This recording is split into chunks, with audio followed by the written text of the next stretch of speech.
There's one movie that will set the stage for all modern cinema moving forwards. You might say, Xavier, how in the world is that possible? How could you watch this without us watching it? You've probably watched this movie and haven't realized just how brilliant it is. The one movie that will change the way we view modern cinema forever. Are you ready? Drum roll, please. Drum roll. Still drum rolling. Inside Out 2. I know what you're thinking. Man, it's been 30 seconds. He tricked me into viewing this video. Yes and no. This is actually, in my opinion, a movie that will set the stage for all modern cinema moving forwards, because it does some, I'm just gonna say it, some absolutely brilliant stuff with exposition and character arc. What in the world are you talking about, Xavier, is what you're wondering. Well, let's get into it. This movie, Inside Out 2, I think it was way better than the first one. So, what makes this movie so different from the rest? What makes it brilliant? What makes it tick? Number one, the music. So this was a carry through from the first movie, but they were able to use it really well. I'm not sure if there's a new director. I know there's some new actors. Fear, the actor who voice acted Fear in this movie, one of my favorites. He's brilliant. He is the guy who did Benedict, the Mysterious Benedict Society, if I'm not mistaken. So, music. So I write down my notes about a movie when I watch it the second time in theaters in little pocket notebooks, so that's why I have a few pages of notes on Inside Out 2, some which won't make it into this video, but when I was doing that, I noticed the music. I was looking down, and I listen to the Beatles a lot while I write. If you don't know, I'm a creative writer by trade. That is what I do, and that is what this channel is mainly focused around: stories, how to build better stories, philosophical quandary, I can't speak today, and skits and stuff like that. But I noticed that the main theme sounds absurdly like Here Comes the Sun by the Beatles.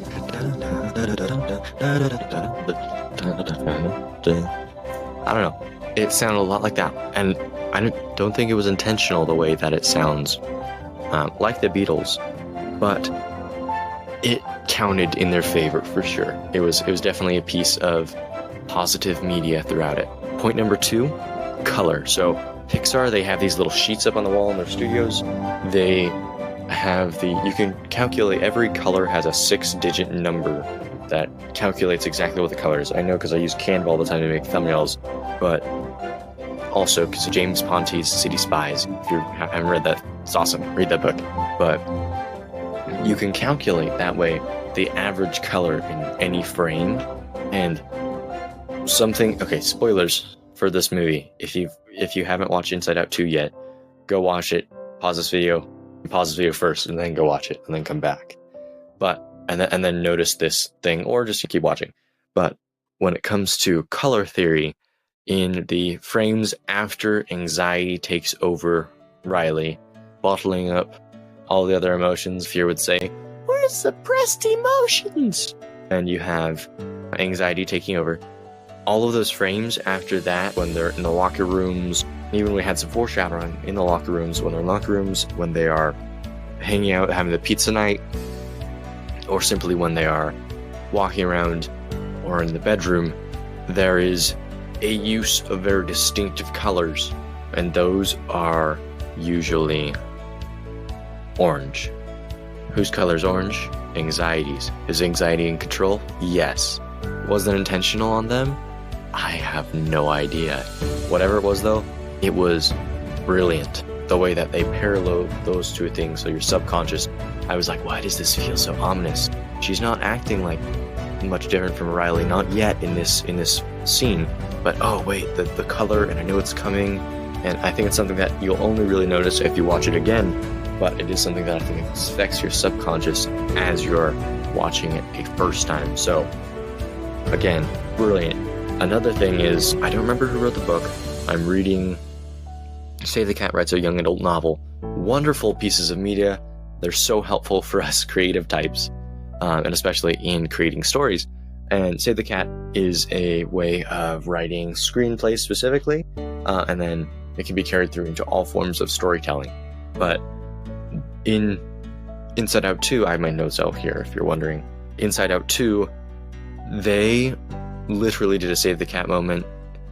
In a way, you have the introduction, they're playing hockey, they've got the penalty, they're sitting there, 2-minute break, rewind, we're so sad because we've got a penalty, sadness is breaking down. But they brief us, they do a framing device of sorts, which I will get into later about why this thing is really brilliant. Point 4 is why this thing is absolutely bonkers. So stick around for point 4. But they literally pull a save the cat moment, which is part of the beat sheet in developing your story using the save the cat's 3-act structure. 3-act structure. Cannot speak today. And so what happens there is Riley is literally giving food to a cat. You're building empathy for a character who and it definitely pays off. There are more moments, there's more empathy, more goofiness, but throughout this intro, they set up Riley's character so well as an empathetic character that later on, especially near the end, you are, I'm gonna say this emotionally tore me apart more than Wall-E. I don't know, that's saying something, or maybe even Up. I think it's one of the most emotionally provocative works of visual fiction that I have seen in a children's-ish show in a long time, and it's been doing really well. Subpoint here is it's doing the same thing that Harry Potter did a little bit, where it is aging you with the character. So all the kids, like as a kid, when I first watched Inside Out 2, I remember watching it in theaters in Canada. It has aged with the audience because Riley's now a teenager. Most of us are now teenagers. So we are growing up in this little niche pocket of human experience. That definitely played in its favor. So point number 4. This is why this movie I'm kind of speechless thinking about it. Okay, it's gonna seem super weird to you and geeky, and yes, if you know one thing about me from this channel, it's kind of I am a geek nerd who likes odd stuff, which is why my videos get very little views, because other people don't like the stuff I like. I enjoy making these. The reason why this movie left me utterly stunned when I realized it and wrote it down in my notebook, this wonderful little notebook, is the way it exposes the story and character arcs and the exposition to you as the audience. So you could tell this exact same story externally. You could do a third-person narrator just talking about Riley, and that's kind of, it almost did that. So you have it just walking through Riley's life and things out, but we're not rooting. There would be ways to make it just as impactful film, but the thing is, what you need usually, Herbert uses this a lot, I might point out, and Sanderson too, internal exposition. So thoughts, I love to see the way a character thinks rather than speaks, the way they articulate things in their mind, rather than in their own words that they're actually talking about with the audience or other characters, and the way that there's a difference between their true selves and the way that they expose themselves to both the audience as not exposing themselves as their true selves, as exposing themselves to the characters around them and people around them. That is always very interesting to me, but that's one way you can make this film even more impactful. Like Riley's thinking, I gotta make the team, I've gotta make it, I gotta put these friends behind me, I gotta keep doing this. But that's just a basic novel that I know there's so many people who write like hockey rom-coms, I think. I don't know, that's a niche, right? The thing it chose as a creative step was it's already got this niche, I've already got this awesome thing, and I think I stumbled upon this wonderful, mind-blowing concept accidentally, but guys, it's awesome.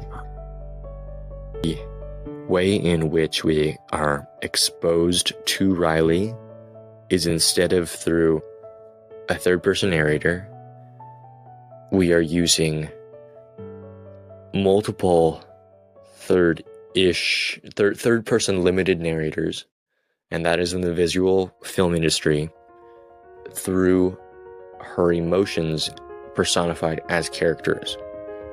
So instead of experiencing one character arc, we are actually seeing multiple character arcs that build into one.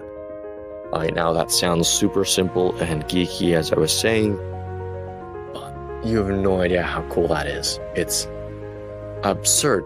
Okay, let me explain it like this. So I'm in the author conservatory. I have to design and pitch concepts to them to pass forward into the drafting process of the program and character arcs and all of that fun stuff.